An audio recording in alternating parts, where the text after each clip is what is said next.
Nah, di sini jika kita hadas ataupun janabah, kalau hadas yang dimaksud di sini hadas kecil atau janabah hadas besar, wal haid itu diharamkan 4 di sini. Jadi kita dilarang melakukan amalan-amalan ibadah dalam keadaan tersebut. Itu ada 4. Yang berikut hamlu mushaf. Membawa mushaf ternyata juga bagi orang yang tidak berwudu dilarang membawa. Kalau menyentuh mushaf dalilnya ada hadis Rasul secara langsung ya. Nabi menyatakan secara lugas. Tapi kalau hadis membawa Al-Quran itu tidak ada larangan dalam hadis. Tidak ada larangan di dalam Al-Quran.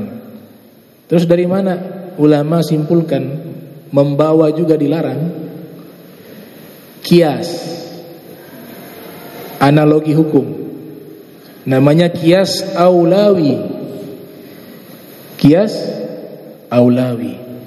Kalau menyentuh saja dilarang, maka membawa yang lebih berat lagi lebih dilarang.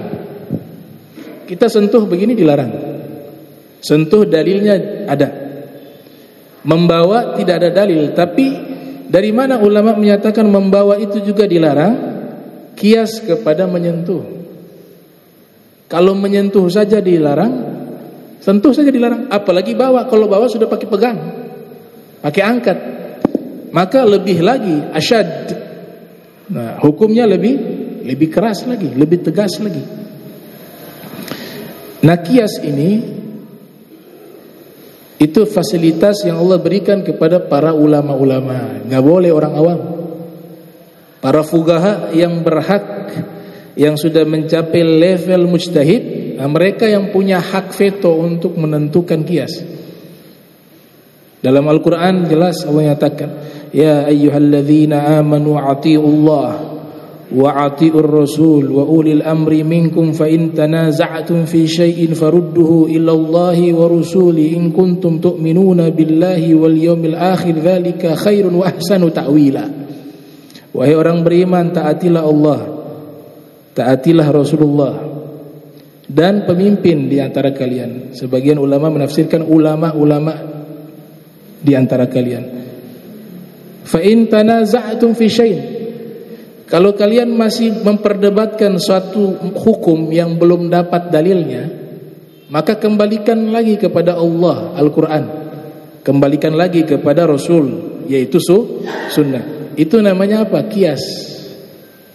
Dalam kitab Ad-Durusul Fiqhiyah dinyatakan fa'tabiru ya ulil albab. Maknanya faqisu ya ulil albab.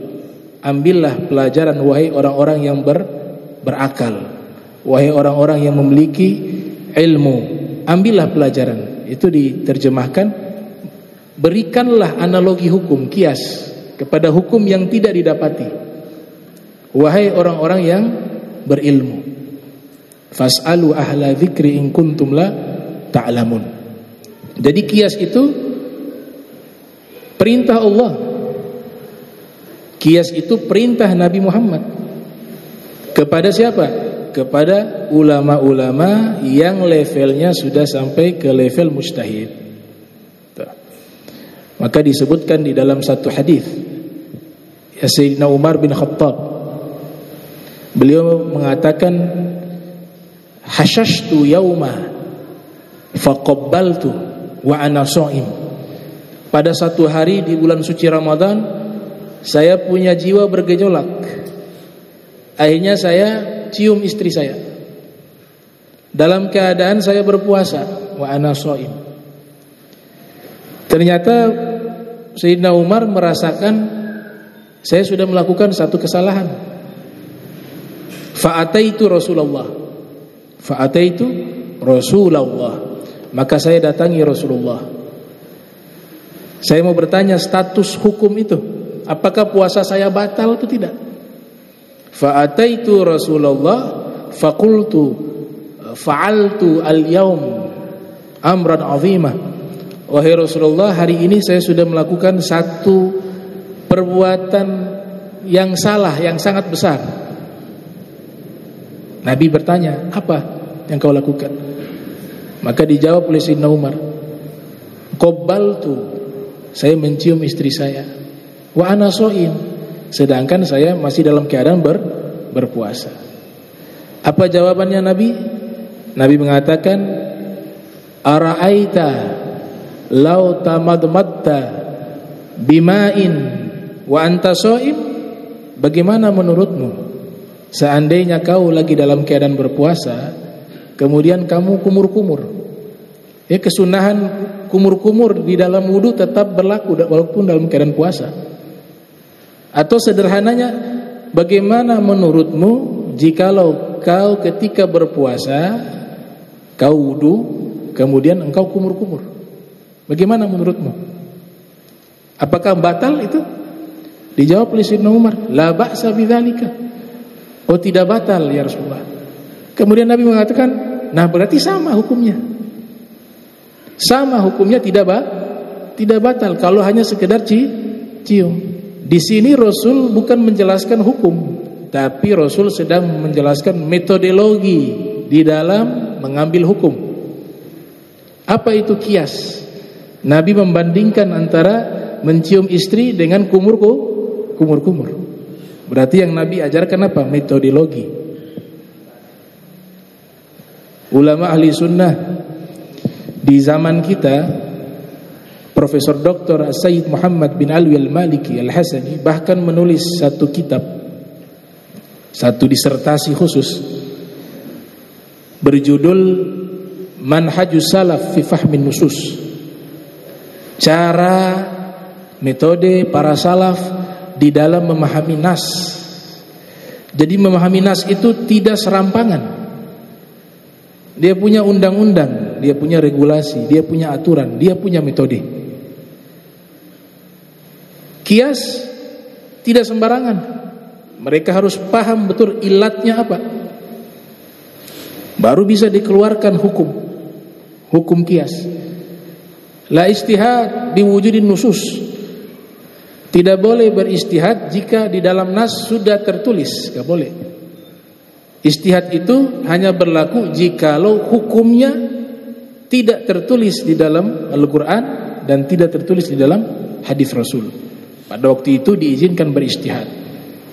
Istifragul wus'i wa badlul majhudi fi talabil hukmi syar'i. Nah, mereka mengerahkan upaya kekuatan mereka untuk mencari hukum tersebut. Qiyas, ijma' sepanjang zaman dia berjalan, karena setiap zaman muncul masalah-masalah baru yang tidak ada di zaman Nabi. Jadi hukum fikih tidak akan pernah habis. Dia selalu ada sepanjang zaman dengan munculnya masalah-masalah yang baru, masalah kontemporer, kekinian yang di zaman Nabi tidak ada. Tapi kaidah bakunya sudah baku sejak zaman Rasul, disimpulkan oleh para ulama. Al-Islam yasluh fi kulli zaman wa makan, ya. Agama Islam selalu cocok di setiap zaman dan di setiap tempat. Al-Islam ya'lu wa la yu'la alaih.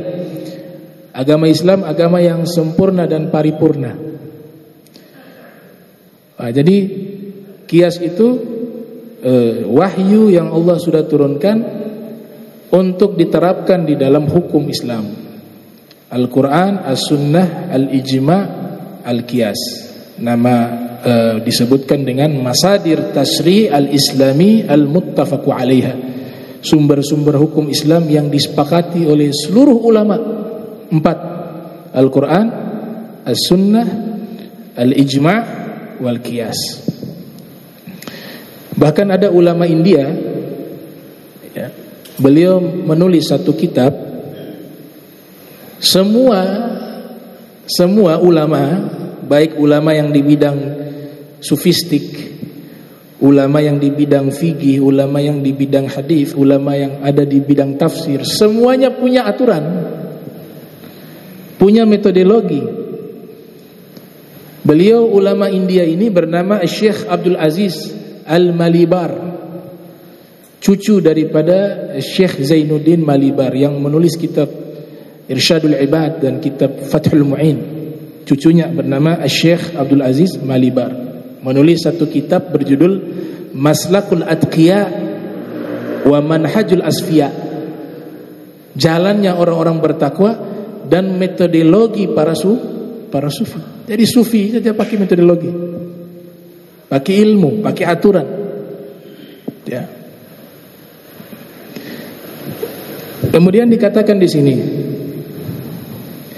bahwa membawa Al-Quran la yajuz hamluhu lil balik. Bagi orang yang sudah mencapai usia balik, tidak boleh membawa Al-Quran dalam keadaan tidak suci. Tidak boleh. Misalnya di dalam tas kita bawa dalam keadaan tidak berwudu, gak boleh. La yajuz hamluhu lil balik illa iza kana ma'al mata', terkecuali di dalam tasnya dia itu ada benda lain.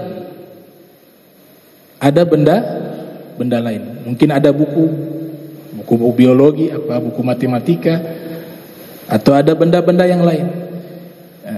Di sini menggunakan redaksi al-mata'. Al-mata' itu satu benda. Ini para fuqaha mereka teliti. Di kitab mereka itu kadang-kadang menggunakan redaksi mata, kadang-kadang amti'ah. Kalau mata satu benda, kalau amti'ah 3 benda lebih. Gak boleh 2, 3 lebih. Di kitab lain itu mata, di kitab lainnya amti'ah.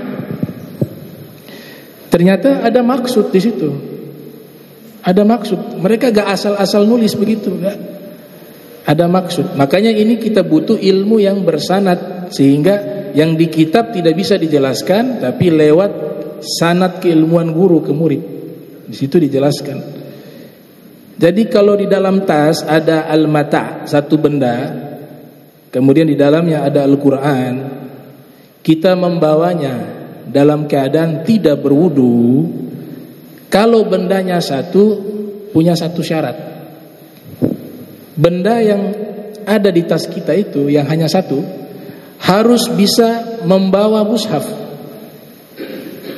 Bisa membawa mushaf. Misalnya kitab ini.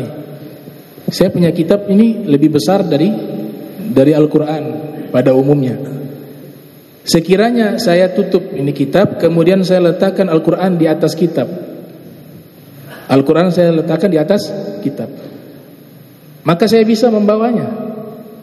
Benda yang semacam ini boleh di dalam tas bersama Al-Quran. Walaupun tanpa wudu kita bawanya boleh. Tapi kalau benda yang satu benda itu, benda yang tidak bisa membawa Al-Quran, seperti jarum. Ada jarum di situ. Satu jarum. Atau pena. Atau tasbih. Nah ini kan tidak bisa membawa mushaf. Maka satu benda ini gak boleh. Tidak boleh kita membawa Al-Quran dengan tas, dengan benda yang tidak bisa membawa mushaf. Itu kenapa di sini dipakai kata satu al-mata', satu benda. Tapi di redaksi kitab-kitab yang lain seperti Imam Syihabuddin Ar-Romli dengan anaknya beliau Syamsuddin Ar-Romli, ya. Imam Romli ada 2, satu anak, satu ayah. Kalau ayahnya bernama Ahmad bin Hamzah, ya, wafat tahun 557 Hijriah. Kalau putra beliau, seorang imam besar dalam mazhab Syafi'i bernama Muhammad bin Ahmad bin Hamzah. Julukannya Syamsuddin Ar-Romli. Lahir tahun 919 Hijriah, wafat 1004 Hijriah. Jadi tahun lahirnya sama dengan Syekh Abu Bakar bin Salim. 919 Hijriah, wafat 992 Hijriah. Nah, di kitab beliau Nihayatul Muhtaj dan kitab Al-Fawaid Al-Mardiyah, Syarah Muqaddim Al-Hadramiyah, sebenarnya bukan Syarah Muqaddim Al-Hadramiyah, syarahnya Mukhtasar Latif. Di situ beliau mengatakan pakai amti'ah. Di dalam tas ada Al-Quran, ada mushaf, kemudian di situ ada benda-benda. Amti'ah berarti bendanya lebih dari 3. Nah kalau benda-bendanya kecil-kecil tapi lebih dari 3, sedangkan di dalam ada mushaf, maka boleh. Tapi kurang dari 3 tidak boleh. Kurang dari 3 tidak boleh. Makanya dipakai kata amti'ah. Dan itu ditulis oleh Syekh Abdullah bin Abdurrahman Bafadal dalam kitab Al-Mukhtasar Latif. Beliau mengatakan wa yahillu hamluhu, boleh membawa Al-Quran fi amti'ah darahim, yang di dalam tasnya itu ada beberapa benda, semisal uang dirham, beberapa uang dirham. Uang dirham itu koin. Tapi kalau dia lebih dari 3, kemudian di dalam tas itu ada mushaf, maka bisa kita untuk membawanya. Paham tuh ya? Wa yahillu hamluhu lis-sabi mumayyiz, dan juga boleh dibawa mushaf oleh anak kecil yang belum balik tapi sudah masuk ke umur mumayyiz, sudah bisa makan sendiri, sudah bisa minum sendiri. Buang air kecil sudah tahu kapan dia buang air kecil, kapan dia buang air besar, namanya mumayyiz. Untuk mereka boleh dibawa mushaf walaupun tanpa wudu. Yahillu hamluhu lis-sabi mumayyiz wa massuhu, dan menyentuh pun boleh. Anak masih kecil lagi belajar Al-Quran, bagi mereka dibolehkan. Wa massuhu, menyentuh, lid-dirasa, dengan tujuan untuk belajar. Tapi kalau main-main gak boleh, hanya boleh untuk belajar. Gak boleh kasih mainan Al-Quran, orang tua bagaimana itu? Untuk belajar diizinkan dia. Dan ini juga fatwa dari Syekh Umar Bamakhromah dan Syekh Abdullah bin Umar Bamakhromah. Fatwa mereka demikian. Ya. Nah. Kemudian niat membawa, ini sudah. Jadi membawa itu gak sembarangan, ada niatnya. Kalau kita dalam keadaan tidak berwudu, ternyata membawa mushaf itu, baik yang ada di dalam tas. Kalau di kitab Al-Fawaid Mardiyah dikatakan fikis, al-mushaf fikis, bukan bahasa Inggris ya. Kalau bahasa Inggris kis artinya lain. Kis itu artinya plastik, kantong kresek. Kis. Diletakkan Al-Quran mushaf di dalam kis. Fikis. Itu punya niat. Antara Ibnu Hajar Al-Haytami dengan Imam Romli terjadi perbedaan di sini. Kalau Ibnu Hajar niat boleh membawa mushaf di dalam tas atau di dalam kantong kresek, yang boleh hanya 1 niat, 3 niat tidak boleh. Kalau Imam Romli terbalik, 3 boleh, 1 gak boleh. Dalam masalah niat membawa mushaf. Ini kita berbicara orang yang tidak punya wudu. Ibnu Hajar di sini mengatakan taratan yaksidu mushaf faqat fala yajuz. Ini disepakati, Ibnu Hajar dan Imam Romli sepakat bahwa tidak boleh niatnya membawa mushaf dengan niat tujuan membawa mushaf saja dalam tas itu, maka itu tidak boleh. Di dalam tas kita ada benda-benda lain, tapi tujuan kita bawa itu niatnya bawa Al-Quran, bawa mushaf, maka itu dilarang. Baik Ibnu Hajar Al-Haytami ataupun Imam Romli. Yang kedua, dia bertujuan membawa benda yang ada di tas, bukan tujuan membawa Al-Quran, maka itu boleh menurut Imam Romli. Menurut Imam Romli dan menurut Ibnu Hajar Al-Haytami boleh. Jadi dalam tas lagi bawa apa tuh Bib? Lagi bawa buku, padahal di dalam ada Al-Quran. Berarti niatnya memang bawa buku, bukan bawa Al-Quran, maka itu boleh. Kita membawa tas yang di dalamnya ada Al-Quran. Yang ketiga, niatnya 2, bawa Al-Quran sekaligus juga bawa benda-benda yang ada di dalam tas. Imam Romli mengatakan boleh. Ibnu Hajar mengatakan tidak boleh. Ibnu Hajar mengatakan tidak boleh. Yang keempat, tidak bertujuan membawa apa-apa. Jadi di dalam tas dia tidak niat bawa benda apa, pokoknya bawa deh begitu. Lagi bawa apa? Ya, tas saja. Di dalam enggak ada niat bawa benda kah, bawa Al-Qur'an kah. Maka di sini Imam Romli boleh. Ibn Hajar tidak boleh. Berarti Ibnu Hajar itu boleh hanya satu, yaitu apa? Bertujuan membawa benda saja. Bertujuan membawa benda. Kalau niatnya bawa mushaf saja tidak boleh Ibnu Hajar. Atau niatnya membawa dua-dua, mushaf dan benda, tidak boleh. Atau tidak niat apa-apa juga tidak boleh Ibn Hajar.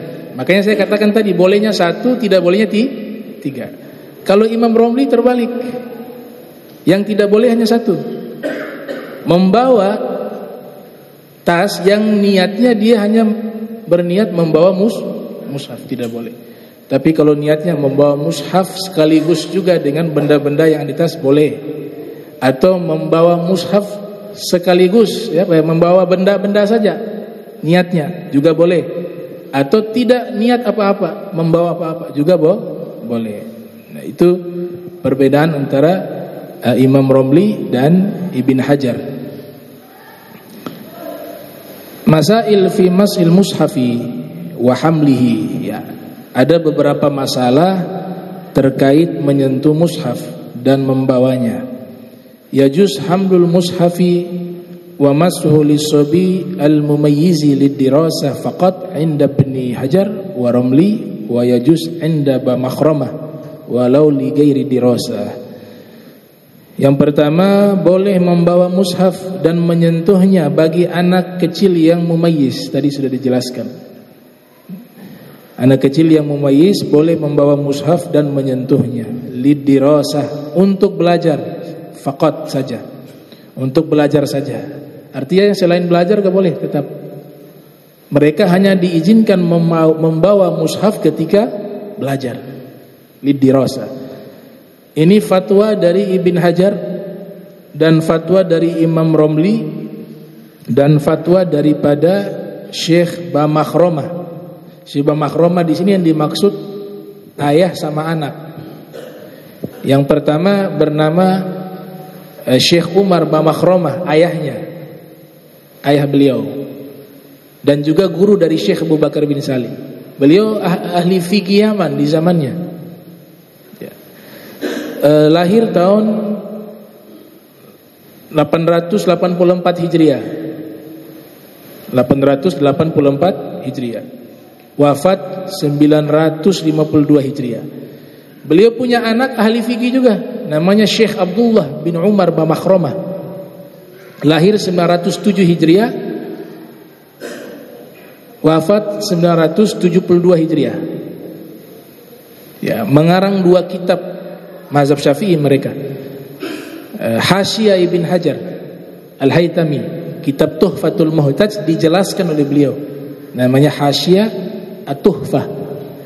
Juga menghasyiah, memberikan komentar-komentar penjelasan di kitabnya Syekh Zakaria Al-Ansari berjudul Asnal Matalib, Hasyiah Asnal Matalib. Kedua ini, ayah sama anak ini sepakat bahwa anak kecil itu ketika belajar bawa mushaf tidak masalah, nyentuh juga tidak ada masalah.